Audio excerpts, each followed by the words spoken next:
Gujarat police આવનાર 24 કલાકની અંદર મોટો ઘટસ્ફોટ કરવા જઈ રહી છે। ગુજરાત પોલીસે 100 કરતાં વધુ હથિયારો પકડી પાડ્યા છે। આ એવા હથિયારો છે કે જેમની ઉપર ગુજરાતમાં અનેક ગુના નોંધાયા હતા, પણ હવે આ હથિયારોને કાયદેસર બનાવવા માટે તેમણે બીજા રાજ્યમાંથી ખોટા દસ્તાવેજો ઊભા કરી હથિયારનો પરવાનો મળ્યો અને તેઓ ગુજરાતમાં ખુલ્લેઆમ આ હથિયાર લઈ ફરી રહ્યા હતા। આજે જેમની પાસે પૈસા આવી જાય છે તેમને શોખ થાય છે કે તેમની કમરની અંદર બંદૂક લટકતી હોય, તેમને શોખ થાય છે હથિયાર લઈને ફરવાનો, કારણ કે હથિયાર વટ પાડે છે।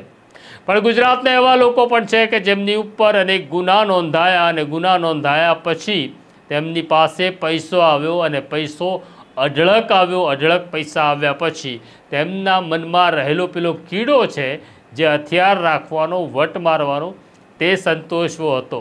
પણ ગુજરાતની અંદર ગુના નોંધાયા હોવાને કારણે તેમને હથિયાર મળે તેમ નહોતા અને એટલે જ તેમણે એવા એજન્ટોને શોધી કાઢ્યા કે જે નાગાલેન્ડ અને મણિપુર જેવા રાજ્યમાં જઈ તમને હથિયારનો પરવાનો અપાવે। થોડા સમય પહેલાં સુરેન્દ્રનગર પોલીસે આ જ પ્રકારના 17 લોકોની અટકાયત કરી હતી, જેમની પાસે આ પ્રકારના 25થી વધુ હથિયારો મળ્યા હતા। પણ ગુજરાતની સૌથી પ્રાઇમ એજન્સી ગુજરાત એટીએસ અને અમદાવાદ ક્રાઇમ બ્રાન્ચ પણ આ જ દિશામાં કામ કરી રહી હતી।